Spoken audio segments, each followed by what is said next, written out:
Aujourd'hui, on va parler militantisme et lecture. Alors, qu'est-ce qui fait que moi, je me considère comme militante? Déjà parce que je fais partie de groupes engagés politiquement dans ma ville et en France, au sein desquels j'apporte mon aide, mais au sein desquels je fais également de la sensibilisation, de l'action pure et dure.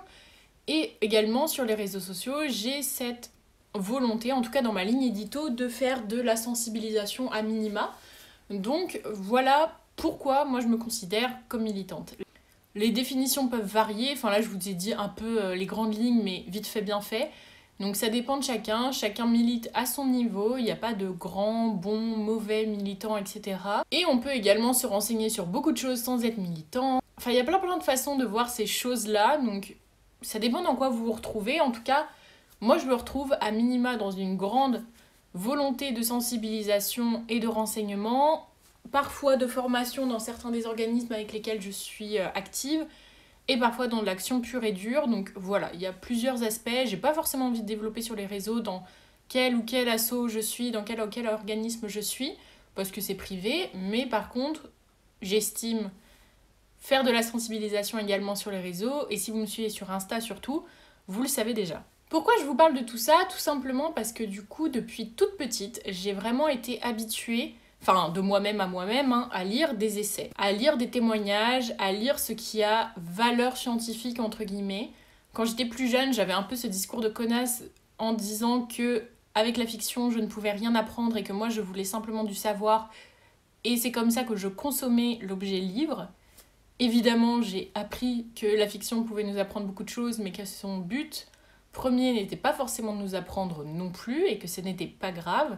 Bref, j'ai revu ma vision de la lecture et de ma consommation du livre. Par contre, en parallèle, je lis toujours énormément d'essais, énormément de témoignages, et enfin bref. Mon monde littéraire tourne quand même beaucoup autour de tout ça. Et je vous parle de ça parce que je me suis rendu compte que ça a impacté énormément ma lecture de fiction. Déjà, en premier lieu, parce que j'ai des attentes en permanence. Genre, quand je lis une fiction, j'ai presque envie que, tu sais, ça coche toutes les cases du bon militantisme. Alors que dans les cercles militants dans lesquels je suis au quotidien, je prône l'inverse, justement. Je tends à expliquer la déculpabilisation, qu'il faut le temps d'apprendre, qu'il faut le temps de machin, qu'on n'est pas tous au même degré d'investissement, que c'est pas grave, etc. Et dans la fiction, j'ai pas cette tolérance, enfin, du moins, j'essaie d'apprendre à l'avoir, mais pour l'instant, je ne l'ai pas encore. Et ça me questionne, est-ce que j'ai vraiment envie de lire des livres sur la réalité du monde en permanence? Est-ce que j'ai envie que chaque fiction englobe la totalité des problématiques mondiales? Non. Par contre, il y a des sujets sur lesquels je deviens moins intransigeante qu'avant. Par exemple, je me suis fait reprendre sous ma vidéo où je parle du registre de Noémie Bourgois sur Instagram en disant oui, parce qu'en fait j'ai verbalisé dans cette vidéo que j'aurais aimé que cette autrice inclue des personnes trans dans son récit, et du coup je l'ai souligné de la même façon dont je vous le dis à l'instant T là. Et une personne m'a dit oui mais moi j'écris du queer, il faut pas voir le mal partout, il faut pas forcément foutre des personnes trans dans tous les récits, etc. Mais en fait je crois que je suis pas d'accord, tu vois. Enfin il y a des trucs militants sur lesquels on peut pas toujours être à 100% dedans, ou on peut pas être parfait parce que ça n'existe pas la perfection. Par contre en 2023 les personnes trans en fait on sait qu'elles font partie du paysage social, elles font partie du monde, et en fait si tu écris un récit un peu sociétal en les excluant, moi ça me sort du récit en fait. Et même si je ne suis pas concernée, je vais avoir tendance à essayer de verbaliser quand c'est hétérocentré, quand c'est cis-centré, etc. quand je parle d'une revue littéraire, parce que j'ai envie que les personnes transgenres qui me suivent sachent ce que je recommande en fait, ou que je ne recommande pas. Et le fait qu'elles ne soient pas représentées dans un texte, pour moi, c'est quelque chose à souligner. Du même style qu'il faut souligner le fait qu'il n'y ait pas de personnes racisées dans un récit. Enfin, plein de choses comme ça. En fait, j'ai envie que les personnes qui me regardent sachent que je les prends en compte, et que dans mes lectures, je vais souligner quand c'est hétérocentré, ciscentré, etc. Je n'ai pas envie de rentrer dans le débat de oui, est-ce qu'il faut mettre des personnes queer dans tous ces récits, etc. Ce n'est pas à moi d'en parler puisque je ne suis pas concernée par la transidentité. Par contre, je vais le souligner parce que moi, ça me sort du récit quand je lis quelque chose de réaliste et qu'il n'y a pas de personnes trans dans mon récit. Je prends l'exemple des personnes transgenres, je suis navrée si je le formule mal. D'ailleurs, si vous êtes concerné que je dis de la merde, n'hésitez pas à me reprendre, parce que c'est tout à fait entendable. N'hésitez pas à me reprendre, parce que malgré tous les renseignements que je peux... Enfin, tout ce que je peux lire, etc., je ne suis pas concernée et je peux dire des choses qui ne vont pas et je suis prête à entendre la critique et à me remettre en question. Donc n'hésitez pas, sentez-vous libre dans mes commentaires que je parle de cette minorité, que je le fais mal ou que je le fais maladroitement ou que j'essaie de le faire bien mais que ça va pas quand même. Dites-le moi, je prends pas la mouche là-dessus, vraiment pas.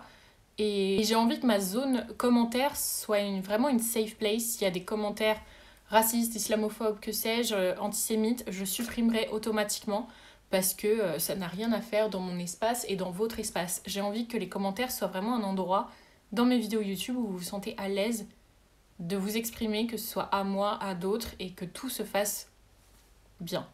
Et un autre point, en fait, c'est que à force de lire des essais, je compare forcément à chaque fois aux univers de fiction et tout, et je suis vraiment très dure généralement. J'essaie de me détacher de ça parce qu'en fait, j'ai envie de tendre à quelque chose de plus positif.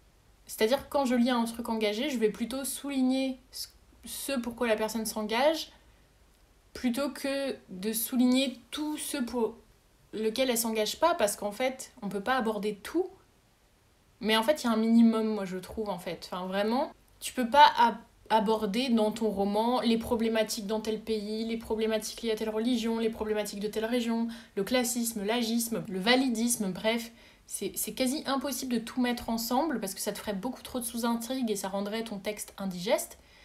Et puis, si on veut vraiment lire sur un sujet, autant aller lire un essai qui va essayer d'englober une majorité d'informations sur ça. Mais pour autant, tu vois, voilà, je suis devenue un peu intransigeante sur certaines choses. Par exemple, un texte qui est 100% sans personnes racisées, ça me pose question, même si je suis pas concernée. Vraiment, ça me sort du récit, en fait, tout simplement, parce que je me dis, mais... Enfin, non, en fait, tu vois, si j'ai envie de lire un truc blanc, bourgeois, cis-centré, hétérocentré, etc., je vais lire un classique, comme on l'appelle dans l'éducation nationale, de la littérature française. Enfin, ou de la littérature anglaise, ou même de la littérature russe.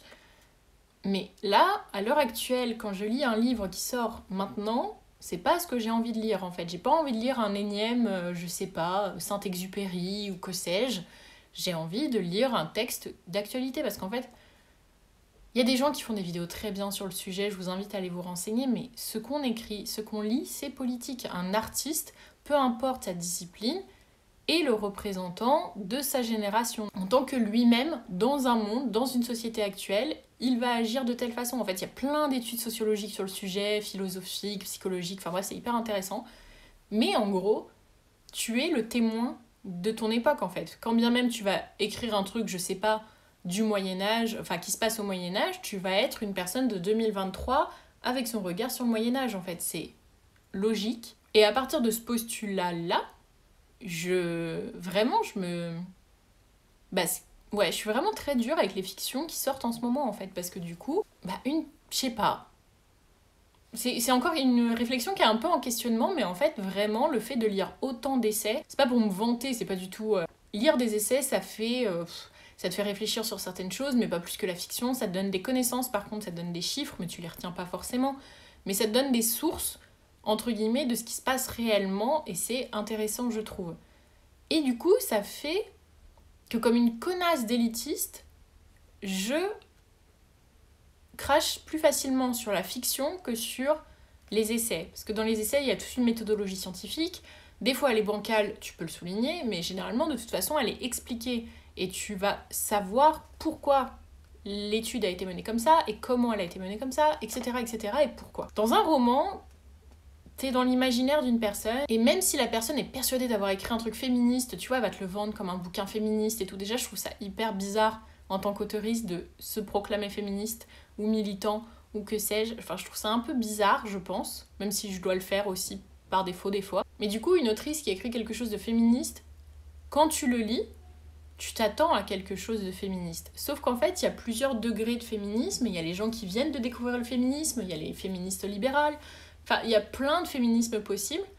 Et du coup, moi, quand je lis un livre qu'une personne prétend être féministe, je vais le lire avec mon féminisme à moi. Et du coup, forcément, s'il est pas comme le mien, entre guillemets, si c'est pas la branche vers laquelle je tends, je vais forcément souligner les différences qu'il y a. Par exemple, le féminisme libéral, moi j'en peux plus de lire des trucs là-dessus. Si ça vous intéresse, je vous invite à aller vous renseigner, parce que vraiment ça mériterait une vidéo de 3h30. Mais en gros, moi j'ai beaucoup de mal avec la fiction de féminisme libéral. Et du coup, forcément, quand j'en lis, à chaque fois, je suis genre, ouais, mais c'est blanc, oui, mais c'est bourgeois, oui, mais c'est machin. Et c'est pas ce que j'ai envie de lire, puisque mon féminisme à moi, il est antifasciste, antiraciste, anti-queerphobie, anti-validiste, anti-agisme, enfin, anti-tout. Anti-tout, anti-tous les systèmes d'oppression, en fait. Donc, mon féminisme est peut-être radical pour certains, peut-être encore pas assez pour d'autres. Mais en tout cas, moi, quand je lis une fiction, et que cette fiction se veut militante, engagée, etc., je vais le lire avec mon degré de militantisme. Et souvent, du coup, il y a un écart. Soit la personne est plus militante que moi, et du coup, je trouve ça hyper intéressant, et ça me donne envie de me renseigner plus, et de m'investir davantage, parce que je fonctionne comme ça. Soit ce militantisme, il prend pas, par exemple, toutes les sphères qui, moi, m'importent, et du coup, je vais être déconnectée, parce que moi, un féminisme qui n'est pas anticapitaliste, écologique, etc., anticolonial, moi ça me parle pas en fait, ça me parle vraiment pas, et du coup j'ai pas l'impression de lire un livre féministe, sauf que quand la promotion du livre c'est waouh, c'est un livre féministe, blablabla, tu t'attends à ça, mais en fait, cette vidéo est très bancale, mais j'avais envie de vous parler du fait que être militant, même dans ses loisirs, c'est fatigant. Parce que tu remets tout en question, en fait, tout le temps, tu apprends encore, et puis en fait, au final, entre juin et juillet, des fois, il y a un fossé, parce que t'as appris encore plein de nouvelles choses. Et en même temps, tu vois, je me sens hyper déjà élitiste, parce que je me positionne en stature de meuf qui sait, alors que je sais rien, tu vois. Enfin, c'est pas parce que j'ai lu je ne sais combien d'essais que je sais des choses, c'est juste, au mieux, je peux conseiller des essais à des gens, mais c'est tout ce qui se passe. Et en fait, c'est vraiment trop bizarre, parce que je vous dis, quand je suis dans mes assos, dans mes orgas et tout, je suis hyper bienveillante avec les personnes qui sont en train d'apprendre le féminisme, découvrir ce qu'est le patriarcat, enfin, plein de sujets comme ça, et à chaque fois je leur dis, mais prends ton temps, il faut le temps, tu vois, que ça gamberge en toi, il faut que tu te positionnes, et ça peut prendre des années, donc t'inquiète pas. Et puis c'est pas parce que tu vas juste poser un sticker de l'asso que tu es moins militant qu'une autre qui fait 4 manifs par jour, enfin, tu vois, j'ai ce regard bienveillant. Et dans la littérature, je suis une garce, quoi. Je ne laisse rien passer. Et du coup, ça fait que des écrits qui sont quand même assez engagés à mes yeux, je vais avoir tendance à les descendre un peu, parce qu'il va manquer ce petit truc et ce petit truc, tu vois. Sauf que en 2023, en vrai, va trouver une fiction qui est ACAB et anticarcérale, à part quand tu vas acheter ton bouquin à la librairie La Nuit des Temps à Rennes ou au Lighthouse Bookshop d'Édimbourg, tu vois. Et en même temps, je me dis, si je lis que ça, je vais me mettre dans un entre-soi qui va me fermer des fictions qui pourraient peut-être me plaire. Et en même temps, je crois que j'ai vraiment envie d'être intransigeante, parce que j'en ai marre de lire des fictions qui éludent la moitié des gens de la planète, en fait. Sous couvert de ils ont une héroïne badass qui répond vaguement un peu sèchement à des mecs, tu vois. Je parle beaucoup de féminisme parce que c'est ce qui me concerne directement, mais évidemment ça parle de tous les systèmes d'oppression quand... Oh non, ma caméra elle a complètement coupé, je sais pas quand. Oh, j'ai envie de pleurer. Oh non, je suis gavée.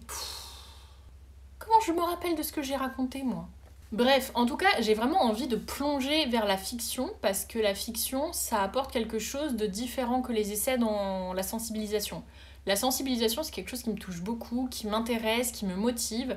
C'est expliquer à des gens des choses qu'elles ne connaissent pas ou qu'elles ne maîtrisent pas avec des outils pédagogiques, etc. Et très souvent, en fait, moi, j'ai du mal à exprimer les choses spontanément, et je vais souvent m'appuyer sur des textes, parce que c'est comme ça que je fonctionne. Sauf que tonton Thierry, qui est soi-disant féministe, mais qui dit de la merde, ça vaut avec tous les systèmes d'oppression, hein. S'il était raciste, ce serait la même chose. Disons que ce mec-là, qui se revendique de gauche, mais qui continue à perpétuer de l'oppression systémique et normalisée, tu vas plus facilement le toucher en lui offrant une BD à Noël qu'un putain d'essai de 50 articles scientifiques qui t'explique par A plus B pour qui, pourquoi, ceci est comme ça et ceci est comme ça. Il y a des gens qui font de la très bonne vulgarisation, et la vulgarisation, c'est pas moins légitime que la science, parce que très souvent, les gens qui font de la vulga, déjà, sont issus de milieux scientifiques, mais en plus de ça, la méthodologie de recherche, elle peut être reprise pour la vulgarisation, et les gens ceux qui ont une belle plume, qui écrivent incroyablement bien, ils vont faire passer des messages très forts avec une BD, avec un roman, avec une nouvelle, un essai, de la poésie, que certains essais vont aussi faire passer, mais il va y avoir cette barrière en fait. Un essai, quand tu n'es pas issu du milieu scientifique, déjà, tu as toute une méthodologie à apprendre, ça peut être un peu barbare en vrai, et en plus de ça, tu as une terminologie qui n'est pas grand public. La science est très souvent très élitiste dans son vocable, et du coup, en tant que personne néophyte d'une discipline, c'est hyper compliqué de commencer par des essais. Attention, je dis pas que seules les personnes qui ont fait des études en recherche ou autres peuvent comprendre les essais, pas du tout. Tout le monde peut comprendre. C'est juste que par contre, il va te falloir des clés que t'as pas forcément spontanément. Par exemple, ma grand-mère, elle a toujours lu mes mémoires de recherche, mais elle les lisait avec un putain de dictionnaire énorme et un dictionnaire adapté à ma discipline à côté parce que elle comprenait tout ce que j'écrivais, mais il lui manquait beaucoup de mots. Et tu vas pas être à côté d'elle en mode ça veut dire ça veut dire ça, ou faire 50 000 notes de bas de page. Donc un essai, si tu viens pas de la discipline en tant que telle, ou que tu n'as pas lu sur la discipline plusieurs récits, etc., bah, ça va être plus compliqué à aborder et tout le monde n'a pas envie de faire une lecture avec un dictionnaire à côté, ce qui est tout à fait normal en fait. Enfin, t'as pas forcément envie de ça dans ta vie. Donc c'est vrai que la fiction permet de faire ça. Et comme plus ça va, plus je tends dans mes assos, orgas, réseaux sociaux, etc., à faire de la sensibilisation, et bah conseiller de la fiction, c'est quand même beaucoup plus sexy que conseiller des essais. Après, il y a des gens qui adorent les essais, hein.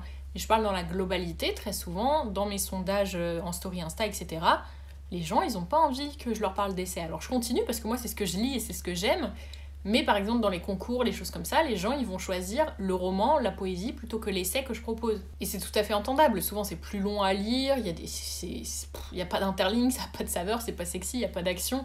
Et il faut aimer lire des suites de chiffres, des suites d'entretiens, des stats. Donc ça va être mon boulot maintenant. Dès que je lis un essai, je vais vous en parler, avec des chiffres, avec des machins, parce que je trouve ça intéressant de les mettre en avant. Mais je le ferai dans des vidéos, et ce sera peut-être plus intéressant que d'ouvrir un bouquin, encore une fois, de 500 pages avec 50 articles scientifiques de Gus dont tu ne connais même pas l'existence. Donc voilà, je vais continuer de vous faire des revues sur des essais, mais je pense que je vais aussi continuer à lire de la fiction pour vous en conseiller, parce que c'est pas forcément ce qu'on a envie de lire. Et j'ai envie de vous offrir en fait ce petit catalogue là que je continue de faire de textes qui défendent des valeurs qui peuvent vous intéresser, de textes qui peuvent vous donner envie d'offrir à d'autres, parce que des fois c'est plus facile, encore une fois, d'offrir une BD à tonton Thierry que de lui expliquer pendant 3 repas de Noël parce que t'as pas l'énergie pour. Donc j'ai envie aussi de vous conseiller des lectures pour que ça puisse servir à ça autour de vous, à parler à votre place en fait. Et du coup aujourd'hui je vais vous parler de 5 livres et qui sont engagés sur une thématique en particulier que je vais vous souligner. Donc premièrement cet été j'ai lu Amour déchu de Sacha Laguillon, donc qui est une auteurice qui écrit principalement de la romance queer. Donc là ce livre là il est en 3 tomes, donc moi j'ai lu que le premier. Et on voit souvent tourner sur les réseaux qu'il y a souvent des mauvaises représentations dans la fiction des romances homme-homme, donc des romances homosexuelles entre deux hommes. Et du coup, cette romance-là, je l'ai beaucoup aimée. Il y avait un mec en couverture et tout, je me suis dit oulala, je vais pas accrocher et tout. Et en même temps, j'avais très envie de découvrir les textes de Sacha. Du coup, je me suis dit allez, vas-y, je mets ça sur ma liseuse pour l'été et tout. Et en vrai, je l'ai dévoré. Ça se passe dans un village où il y a un collège catho, ou un lycée pardon peut-être. Et comme je viens de la campagne et que je suis allée dans un collège catho, ça m'a énormément parlé au vu de l'atmosphère, de l'ambiance générale. C'est une romance fantastique, donc je vais pas vous spoiler, mais il y a des trucs qui relèvent de l'imaginaire et tout, qui sont très très chouettes et très bien amenés. Et on a cette romance entre deux hommes qui est très chouette. Et moi qui lis peu de romances, et bah franchement j'étais bien prise dedans. C'était pas cucu. Je parle de cucu dans le mauvais sens du terme parce que vraiment moi j'adore les trucs qui sont un peu chamallows, un peu guimauve parce que vraiment bah, ça fait du bien en fait, c'est cool d'être cucu. Là je parle du côté négatif, tu vois, c'est pas niais bof, c'est pas trop d'amour, c'est pas assez non plus, tu vois, c'est pas en mode deux hommes qui font gna graou, homme viril. Non, c'est juste deux jeunes hommes qui s'aiment et c'est beau et c'est mime, c'est... Et ça fait du bien en fait de lire ça avec, tu sais, toutes les phrases sur le consentement, elles sont là, il n'y a pas de forcing, il n'y a pas de quiproquo bizarre, il n'y a pas tout ça. C'est juste bien à lire, chaleureux, ça fait du bien et Sacha a des super retours sur ses livres, j'ai très envie de lire Atypic Love. Et vraiment, je vous conseille aussi d'aller suivre son compte d'ailleurs. Si vous voulez consommer de la sensibilisation, son compte est vraiment très chouette au niveau de tout ce qui est identité queer dans la littérature. Et vraiment, je vous conseille d'aller suivre son compte parce que vraiment, c'est hyper intéressant. J'apprends des trucs tout le temps en fait. Le deuxième livre que j'ai lu récemment, c'est Evana aux éditions LDT de l'autrice c'est Justine CM, que je suis aussi sur les réseaux. C'est un livre qui se découpe en 3 parties. C'est vraiment sur l'émancipation d'une femme. Donc c'est pareil, c'est fantastique, donc c'est une pantine en fait. Donc bref, c'est sur l'émancipation de cette personne et c'est vraiment très axé sur les émotions, très très fort. On rentre vraiment en profondeur dans les traumas, les choses comme ça, mais pas juste les traumas, tu sais, genre c'est triste pour être triste, tu vois. C'est un roman qui est difficile avec beaucoup de trigger warning, mais qui est plein de poésie, tu vois. Enfin, ça fait du bien aussi d'avoir des récits engagés féministes, mais doux, tu vois. Tout n'est pas toujours horrible, machin. Enfin, là, il y a beaucoup de choses très dures hein, dans ce texte, mais il y a cette poésie ambiante dans l'écriture qui fait que ça donne envie que cette meuf elle soit encore plus émancipée, encore plus libre, encore plus heureuse d'être elle-même, d'être autonome de ses choix, etc. Enfin, c'est vraiment, tu suis ce personnage et t'as envie, tu vois, qu'il soit de plus en plus épanoui et à sa place dans le monde en fait. D'ailleurs, encore une fois, voilà, joli exemple, dans ce texte, il y a des personnages transgenres sans que ce soit le fond de l'histoire, mais juste,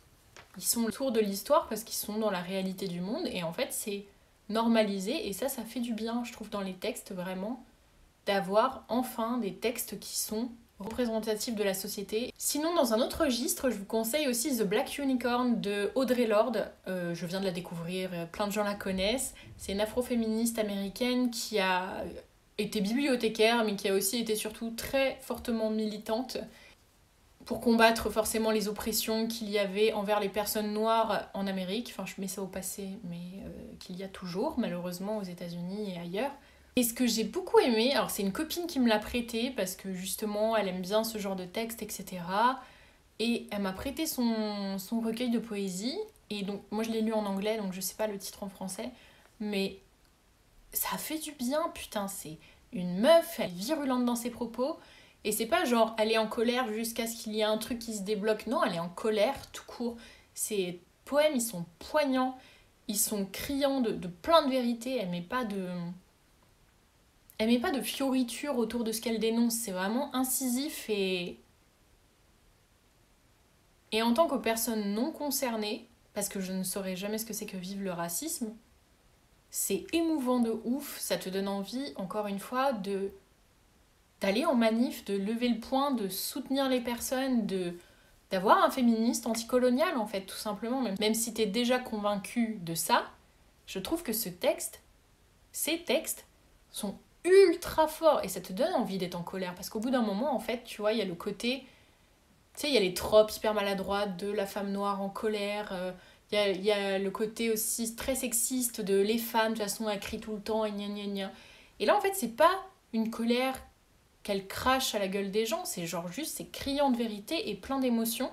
Et en fait moi en tant que femme aussi j'ai envie que ma colère soit entendue, j'ai envie d'aller en manif pour me faire entendre, j'ai envie de sensibiliser les gens à des choses parce que je suis en colère contre ce qui se passe. Et en fait, au bout d'un moment, moi je sais pas, c'est pas propre à tout le monde, hein, mais moi je suis fière depuis 1 an de ressentir de la colère parce qu'elle bouillonnait en moi et que par tout un tas de choses dans ma vie, je n'arrivais pas à la ressentir. Et avec ma psy, on a beaucoup travaillé pendant 5 ou 6 ans pour que je puisse ressentir enfin cette émotion. Et maintenant que je l'ai, au début elle m'a fait peur, mais maintenant que je l'ai, cette colère, j'ai envie de la garder avec moi parce que c'est elle qui me mène, c'est elle qui me motive, c'est elle qui me fait sortir du lit, c'est elle qui me dit fais les choses, les explique pas, montre aux gens ce que c'est qu'être engagé, ce que c'est que de ne plus laisser passer rien dans ta vie perso, dans ta vie pro, rien, tu es plus forte et machin et trucs, enfin ouais, c'est tout un... Je me pars loin là dans mes trucs, mais vraiment la colère, moi c'est ce qui m'anime et qui me fait du bien, qui m'inspire et qui me donne de l'énergie pour beaucoup de choses. Quand je vois des textes comme ces poèmes-là d'Audre Lorde, eh bien tu peux que ressentir de la sororité en fait et de la delphité. Tu es obligé d'avoir de l'empathie, tu es obligé de... Tu peux pas comprendre ce qu'elle ressent, mais tu es obligé d'entendre en fait ce qu'elle dit. Et il y a plein de ces poèmes d'ailleurs qui sont pas forcément plein de colère et tout, mais ils sont juste ultra plein de... Enfin c'est plein de vérité, plein de... Je m'exprime sans doute très mal à ce sujet-là, mais ce texte vraiment, enfin ce recueil de textes m'a fait bouillonner Et en même temps, il m'a énormément inspirée parce que j'aimerais dans ma vie être aussi forte que cette meuf, en fait, tout simplement. C'est peut-être juste ça aussi, tu vois. Car en plus d'entendre ce que les gens ont à dire, ce qui est pas facile à faire en vrai, parce que souvent tu projettes tes propres réalités, tes propres angoisses, tes propres machins, ou alors t'écoutes d'une oreille. Genre juste entendre les propos d'une personne, c'est hyper fort parce que cette meuf-là, dans ses textes, elle te laisse pas le choix. Elle te laisse pas le choix que d'écouter ce qu'elle a à dire. Et ça fait du bien aussi de fermer sa gueule et de pas juste être encore un énième blanc qui parle, qui parle, qui parle. Juste au bout d'un moment, il y a des gens qui... Il y a d'autres gens que nous. Il y a des gens à écouter. Et je trouve qu'elle le fait à merveille dans ce recueil. Enfin, c'est assez incroyable. Et je pense qu'il y a aussi de ma part une très forte admiration envers les personnes militantes, celles qui comme Assa Traoré, enfin, c'est personnes militantes qui forgent l'admiration en fait. C'est grâce à des personnes comme ça que le monde y change. En tout cas, moi j'en suis convaincue. Bref, revenons à nos conseils littéraires. Le prochain livre dont je vais parler, c'est Le Registre de Noémie Bourgois. Si vous êtes sur TikTok, vous avez dû l'avoir passé parce qu'elle poste pas mal et du coup, elle tombe très souvent dans les pour toi quand t'es quand tu consommes du BookTok.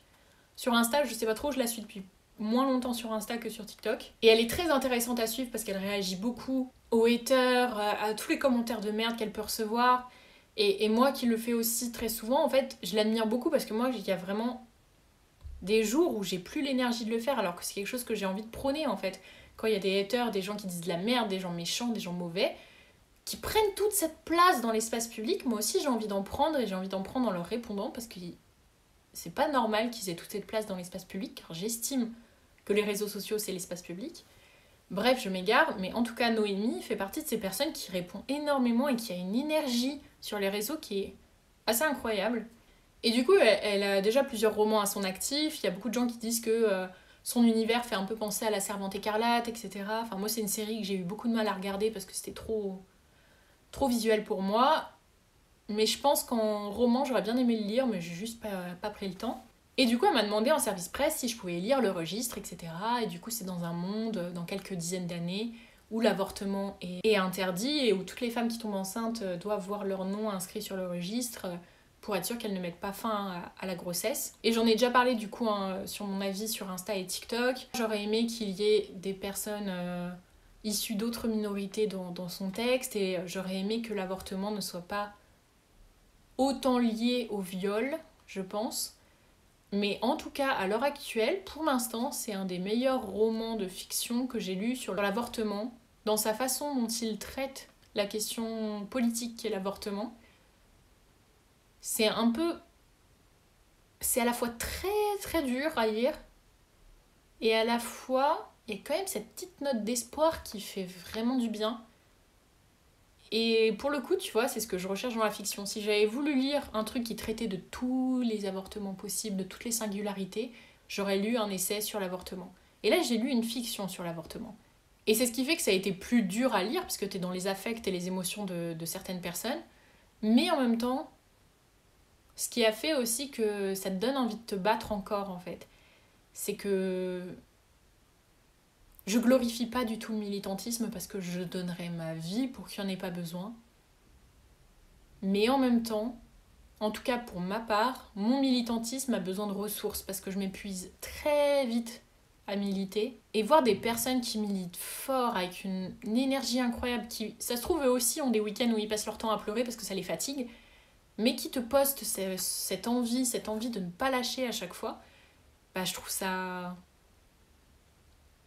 Bah moi ça m'inspire et ça recharge mes batteries en plus, ça me donne envie de continuer de militer les jours où ça fait une semaine que j'ai rien fait parce que j'en peux plus, enfin au niveau du militantisme, parce que ça me fatigue, parce que ouvrir les réseaux ça me déprime, parce que chaque prise de parole politique me fout un coup de poignard dans la gueule, parce que c'est la réalité. Bah ce genre de roman, ce genre de personnes à suivre sur les réseaux, bah moi ça me donne envie de continuer de militer et je trouve que c'est important de s'entourer de personnes qui nous inspirent sans nous épuiser. Parce qu'il y a aussi un côté performance, tu vois, dans le militantisme. Il faut toujours plus, toujours plus, toujours plus, avec tel code, tel vocabulaire, comme ci, comme ça. Cette recherche de performance, quand t'es entouré de personnes comme ça, bah à chaque fois, en fait, en écho, toi, tu te dis, putain, je fais pas assez, je fais pas assez, je fais pas assez. Et c'est pour ça que je vous disais qu'en vrai, j'essaye de pousser à fond la déculpabilisation militante, parce qu'en fait, tu fais toujours assez. À partir du moment où tu fais un truc, t'es militant et t'en fais assez. Et moi, mon fonctionnement, il est très... Je donne beaucoup et je m'épuise beaucoup et je reviens en faisant beaucoup. Et en fait, je suis vraiment comme ça, beaucoup trop. Faudrait que je sois un peu plus comme ça. Mais je fais vraiment trop ça et du coup, j'ai des gros moments de bas. Et le registre, je l'ai lu à un de ces moments de bas et je me suis dit putain, ça va encore me foutre le bourdon comme quand j'ouvre les réseaux et que je vois encore un mauvais truc qui passe. Et en vrai, tout n'est pas parfait dans ce roman, mais par contre, l'énergie générale, dans mon militantisme, ça a rechargé mes batteries. Et du coup, pour ça, bah, je vous le conseille si ça vous intéresse. Ah, et si vous pouvez rester jusqu'à la fin de la vidéo, j'ai des questions pour vous importantes. Le dernier roman que j'ai lu, j'ai travaillé dessus en lecture sensible sur le sujet principalement de la santé mentale, etc.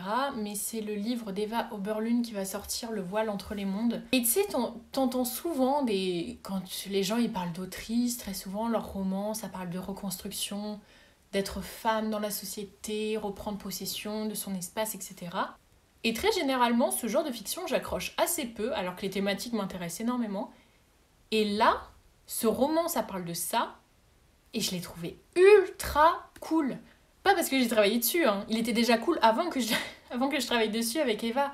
C'est fort, émouvant, ça parle de force fragile presque en fait, tu vois. Genre la personnage principale, elle est mère, elle doute, elle a peur, elle sait jamais trop. Elle est toujours sur cette espèce de corde sensible et en même temps, elle s'élève tout le temps, malgré qu'elle n'ait pas confiance en elle, qu'elle ait une estime de soi pas ouf. Enfin, toutes ces choses-là, en fait, elle arrive à en faire une force malgré elle. Elle est vraiment dans le show don't tell, tu vois. Et ça parle d'amour, et ça parle de solidarité, ça parle de famille. Et en même temps, ça aborde des sujets très durs, comme...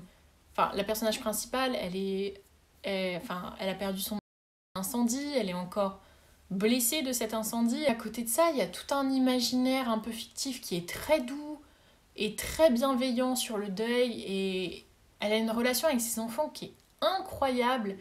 Et elle a cette amie avec qui elle va se rapprocher qui... Genre leur relation, enfin, toutes les relations sont très belles, mais différemment. Et elle a réussi à donner une force de caractère à tous ces personnages et à tous les liens qu'il y a entre eux, qui est vraiment hyper sorore et ça fait du bien. Tout ça pour dire que est-ce qu'un livre peut être à 100% militant? Non. Et est-ce qu'il a besoin de l'être? Pas forcément en fait. Au bout d'un moment, j'ai appris aussi dans mon militantisme à me concentrer des fois sur un sujet et pas sur tout en même temps parce que tu peux pas être sur tous les fronts. Et potentiellement, si j'ai envie de sensibiliser sur l'avortement, je vais pas conseiller tel roman, mais plutôt celui-ci. Si j'ai envie de parler de sororité, en fait, je vais peut-être conseiller le livre d'Eva parce qu'en fait, c'est vraiment ce qui m'a fait du bien en le lisant. Si j'ai envie d'une romance queer, c'est sûr que je vous conseillerais les bouquins de Sacha. Enfin, en fait, tu peux pas être sur tous les fronts et je pense que c'est important d'être aussi indulgent avec les personnes qui font de la fiction parce que elles ne peuvent pas tout savoir, elles ne peuvent pas connaître l'impact de tout sur tout et sur tout le monde. Des fois, en fait, il va y avoir des autrices ou des autoristes qui vont te dire oui, mon bouquin est féministe et factuellement, il ne l'est pas. Et c'est quand même important de le souligner. Par contre, il y a des bouquins qui sont féministes, qui sont engagés et pour autant, ils vont pas traiter de certaines questions. Et c'est pas grave parce que des fois on peut pas traiter de tout parce qu'encore une fois en fait si vous voulez quelque chose de complet sur un sujet, n'allez pas vers la fiction, allez vers des essais, c'est fait pour en fait. La fiction c'est un reflet de la société et c'est important que ce soit, j'ai perdu le mot, intersectionnel. L'intersectionnalité pour les personnes qui savent pas c'est quand justement quand tu parles de féminisme ça inclut que tu parles d'écologie, de capitalisme, de décolonialisme. Enfin en fait il peut pas y avoir une cause toute seule. Ça n'existe pas. Si tu te concentres que sur le féminisme et que ton féminisme, il est pas contre l'antisémitisme, il est pas contre l'islamophobie, il est pas contre tout ça, c'est pas un réel féminisme en fait. Ça, c'est l'intersectionnalité. Beaucoup d'essayistes en parlent. C'est un des premiers trucs que tu apprends à la fac en socio, en psycho, en philo, en histoire. Enfin, c'est un terme qui est qui résume tout ça et tu peux te renseigner très facilement sur le sujet si ça t'intéresse. Bon, cette vidéo est interminable mais j'ai encore 3 choses à aborder. Premièrement, qu'est-ce qui va se passer en octobre? En octobre, on va pouvoir se rencontrer à plusieurs reprises. Il faut que j'aille chercher mon ordi. Je vais essayer de vous faire des points plus réguliers sur mes calendriers. Généralement, je les partage sur Insta et sur TikTok, mais les personnes qui me suivent que sur YouTube ou qui me suivent en diagonale sur les autres réseaux passent souvent à côté de ça. Donc, chaque mois, je poste mon calendrier. Donc en octobre, qu'est-ce qui va se passer? Premièrement, vu que je ne dors pas, que j'ai un mémoire, des stages, un master à l'autre bout de la région, des salons du livre, 2 romans en cours, un qui sort, je vais me lancer dans l'Inktober. Pour les personnes qui ne connaissent pas, l'Inktober, en fait, c'est un challenge annuel où tous les jours du mois d'octobre, tu as un thème et tu dois poster une illustration dessus. Et je sais pas, cette année j'ai envie de le faire. J'avais fait un peu un équivalent en novembre, il y a 2 ou 3 ans je crois. Pour les personnes qui ne savent pas, sur ma chaîne vous trouverez des trucs, mais je peins, je dessine à l'occasion. Et j'ai très envie de m'y remettre, donc l'Inktober va me servir à ça. Et je suis très motivée pour le faire. Je sais pas si j'arriverai à le faire jusqu'au bout, mais en tout cas, je vais le faire. Ensuite, si vous voulez qu'on se rencontre et que vous êtes de la région nantaise, je vais aller au vernissage de ma copine Adoria, qui a une chaîne YouTube aussi qui parle de littérature, de culture, etc. C'est une amie à moi dans la vraie vie, d'avant qu'on soit sur les réseaux. Et le 6 octobre, c'est un vendredi, ça doit être à 18 ou 19h, de impasse Bételgeuse, 44 700, pas du tout, 44 470 à Carquefou. Donc voilà, elle expose du 2 au 30 novembre, mais en tout cas le 6, j'y serai si vous voulez qu'on se rencontre ou que vous voulez la rencontrer. Et après ça, il y a un concert en plus de rock, Muzunzi, je vous invite à aller les suivre parce que vraiment c'est incroyable aussi. Et voilà, donc je vais au vernissage et au concert après si vous voulez qu'on s'y croise. Donc ça c'est le 6 octobre, je dors à Nantes chez des potes à moi. Et ensuite, le dimanche, donc le 8, je suis à Livres-en-Vadrouille, à l'espace Bourg-Vallée, Saint-Sanson de Bonfossé. Donc c'est dans le 50, dans la Manche, donc c'est pas tout à fait à côté, mais bon bref. Le dimanche, je suis là-bas avec mes bouquins, de 10h à 18h. Donc si vous voulez qu'on se rencontre, surtout n'hésitez pas à venir, ça me ferait vraiment chaud au cœur. Je serai avec mes 2 romans toute la journée là-bas. Et après Livres-en-Vadrouille, qui est le 8, le 9, c'est le deuxième point que je voulais aborder, j'ai mon livre qui sort, voilà. Donc Voyageuse sera disponible le 9 octobre, je vais pas vous en parler une éternité dans cette vidéo parce que j'ai fait une vidéo exprès sur le sujet qui va sortir la semaine prochaine. Qu'est-ce que c'est? En gros, c'est un témoignage / réflexion / pensée autour du voyage, donc la question de voyager seul, pourquoi voyager, l'écologie, voyager en tant que blanc, issu d'un pays colonialiste, en étant une personne cisgenre, privilégiée, etc. Je vais parler de validisme, je vais parler de fibromyalgie, je vais parler de santé mentale, je vais parler de peine de cœur, parce que ça fait aussi partie du voyage. Je vais vous parler des 47 pays dans lesquels je suis allée. Enfin, je vais pas vous parler des pays parce que je suis pas une géopoliticienne, mais je vais vous décrire des paysages, des musées que j'ai aimés, des bâtiments qui m'ont émerveillée. Je vais être dans la critique du système dans lequel j'ai grandi parce que c'est ce qui a fait que tout est caca, pour le résumer comme ça. Et je vais aussi parler de classisme, du fait que je sois issue d'un milieu ouvrier, rural, d'une campagne isolée, etc. Qu'est-ce que ça a amené dans tout ça? Je vais parler beaucoup, si vous aimez ça, de famille, d'amour amical. J'ai vraiment de très belles amitiés, une famille incroyable et du coup j'en parle beaucoup. Et je vais beaucoup parler de mon amour premier, qui est quand même un amour pour la nature et pour les animaux, donc ça prend une grande place dans le récit. Enfin voilà, c'est beaucoup de choses. Je vous en parle dans la prochaine vidéo. Aussi, j'avais une petite question à vous poser. Alors, je sais pas si ça vous intéresse, mais en gros, il y a beaucoup de personnes qui regardent mes vidéos sur mon expérience universitaire et qui sont pas forcément abonnés, etc., mais qui m'envoient plein de DM et tout. Donc je pense que je ferai une vidéo comment j'ai été prise en master de psycho. Ça n'a rien à voir avec la vidéo, hein. Donc je sais pas si ça intéresserait des gens qui sont abonnés, mais dans tous les cas, je pense que je la ferai parce que les gens qui tapent juste ça sur YouTube ont envie d'avoir des réponses et vont tomber dessus. Donc je pense que je vais la poster. Parce que j'ai déjà posté sur mon parcours universitaire par le passé. Et du coup, bref, je pense que ça compléterait un peu tout ça. Donc ne vous étonnez pas si vous avez ça. Ce sera pas hyper palpitant pour les personnes qui me connaissent parce que ça va parler de... Je vais donner mon CV, ma lettre de motif, mes notes, enfin je vais vraiment tout donner. Du coup je sais pas si ça peut vous intéresser, en vrai dites-moi en commentaire. Mais dans tous les cas je la ferai cette vidéo, donc voilà, ne vous étonnez pas si elle arrive à un moment donné sur ma chaîne. Et pour finir sur ce sujet qui est le militantisme et la littérature, et bah du coup je vais vous montrer ce que j'ai acheté au Royaume-Uni. Parce que je l'ai montré un peu en story Insta vite fait, mais bon bref, ça dure 24 heures quoi. Mais pour vous montrer à quel point le militantisme est important dans ma consommation de livres, je vais vous montrer ce que j'ai acheté au Royaume-Uni. Est-ce que ça vous intéresse davantage d'avoir une vidéo sur les essais que je vais lire, mais tous en même temps, ou est-ce que vous préférez avoir des avis lecture avec de temps en temps un essai au milieu, plutôt que tout d'un coup? Voilà, c'était un peu ma question. Bref, du coup, on commence pas du tout par un essai, mais j'ai acheté donc la biographie témoignage de Elliot Page. Ça parle beaucoup de... Je suis à un tiers de la lecture, c'est assez violent à lire, ça parle beaucoup de harcèlement, ça parle de violence sexuelle, ça parle de désillusion amoureuse, ça parle de sa transidentité, évidemment, qui n'est pas un parcours facile, ça parle de son homosexualité également, qui n'a pas été un parcours facile non plus. Bref, ça parle de beaucoup de choses, de dépression aussi, enfin, c'est hyper intéressant. J'ai voulu l'acheter en anglais parce que j'avais peur que la traduction française ne lui rende pas justice. Et moi qui n'ai pas un niveau d'anglais incroyable, c'est assez facile à lire. Ensuite, j'ai acheté Queer Asia. Alors voilà, du coup, pour les personnes qui ne connaissent pas les essais, par exemple, ça se présente là, ça se présente sous cette forme-là. Donc là, c'est un condensé d'articles scientifiques, donc fait par des sociologues, des philosophes, enfin peu importe, des gens qui font des essais, quoi. Et pour te donner un exemple de ce qu'il y a, par exemple, il y a un article sur le lien entre le sida et les médias en ligne. Je suis très mauvaise en traduction. En Indonésie, tu vois. Et du coup, il y a une analyse de 2 séries web indonésiennes qui traitent de la question du sida. Également, par exemple, il y a le langage activiste LGBTQIA+, au Liban et en Palestine.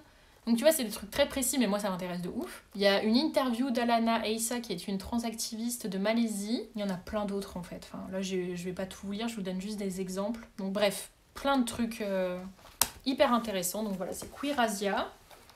J'ai aussi acheté This Arab is Queer, qui est une anthologie de différents auteuristes arabes qui sont queer. J'ai acheté le livre de C. Riley Norton, qui est Black on Both Sides, qui est une histoire de la transidentité des personnes racisées. Mais pareil, il y a plusieurs parties différentes. Par exemple, il y a lire le sujet trans dans la littérature transatlantique, par exemple. J'essaie de vous donner envie de lire des essais. Alors, je sais pas si vous voyez. Bon, bref, c'est hyper intéressant. J'ai hâte de vous en parler. J'ai aussi pris... Alors ça n'a rien à voir, mais je sais pas si vous savez, je suis allée en Colombie et en fait, je me suis rendu compte depuis que je suis allée en Colombie que je ne connais aucun artiste d'Amérique latine, enfin, ou très très peu. Du coup, j'ai pris un roman de Christina Bendek qui se passe en Colombie du Nord. Putain, j'ai perdu le mot Nord, près des Caraïbes. Quand je suis allée à Édimbourg, si vous avez suivi mes précédentes vidéos, il y a des potes à moi et ma famille qui ont débarqué pour me faire une surprise pour mon anniversaire. Et du coup, on m'a offert ce livre, The Mad Woman's Ball, de Victoria Mass, que j'ai très hâte de lire. Ensuite, j'ai de Yvette Taylor, Working Class Queer, donc sur la question de la lutte des classes dans le milieu queer, plus il est dédicacé. Alors là, c'est beaucoup de stats, il faut aimer les stats, mais en gros, il y a Being Data, Where Are You From, Doing Data, Queer Class. Bref, il y a les K-Queer Workers, très dur à dire. Donc là, ça parle quand même principalement d'Europe et de Royaume-Uni. Hein. C'est Queer in We Place, From Little Britain to Big Scotland. Voilà. Pour les personnes qui parlent pas anglais, je ferai des revues plus détaillées. Là, c'est-à-dire que traduire en temps réel, c'est pas mon fort. Je vais faire la connasse, mais quand je parle anglais, dans ma tête, c'est en anglais. Et également, nous avons pris Silver Sword and Stone de Marie Arana. J'ai un gros doute, ce n'est pas de la fiction, je crois. Ça, c'est mon copain qui l'a pris, je vais sans nul doute le lire, mais je sais que ça se passe en Amérique latine, mais je ne sais plus de quoi ça s'agit, si c'est de la fiction ou pas. Oula, ça risque pas de la fiction. Je pense pas que ce soit de la fiction vu la taille des notes. C'est un quart du bouquin. Généralement, quand vous lisez des essais, c'est pas très gros parce que vous avez une majorité qui est de la bibliographie, une majorité qui est l'index, les notes, tout ça, enfin bref. Voilà, donc ça c'est ce qu'on a acheté en anglais, donc pour se simplifier la tâche encore une fois en lisant des essais, donc il va falloir que je lise avec un dictionnaire, comme je vous l'ai dit tout à l'heure, parce que c'est pas parce que je lis des essais que j'y connais quelque chose, et je n'ai pas forcément les termes à chaque fois, surtout pas en anglais, donc je vais lire avec Google Trad à côté, et ça se passera très bien, et je vous en parlerai dans des vidéos si ça vous intéresse. Encore une fois, est-ce que vous voulez que je fasse des vidéos fiction différencier des vidéos essais quand je lis des textes ou est-ce que tout mélanger ça vous va et ça vous fait kiffer comme ça? Bref, je vous laisse me dire en commentaire. On se retrouve la semaine prochaine pour la sortie du livre. Si vous êtes déjà sur mes autres réseaux, vous savez un petit peu la couverture, le machin, le bidule, j'en parle un petit peu. Mais la grosse vidéo sortira la semaine prochaine. Et bref, j'ai hâte de savoir ce que vous allez en penser. J'ai un peu peur, soyez gentils s'il vous plaît, parce que j'ai un peu peur, beaucoup peur, très peur. En attendant, je vous fais des gros bisous et je vous dis à bientôt pour une prochaine vidéo.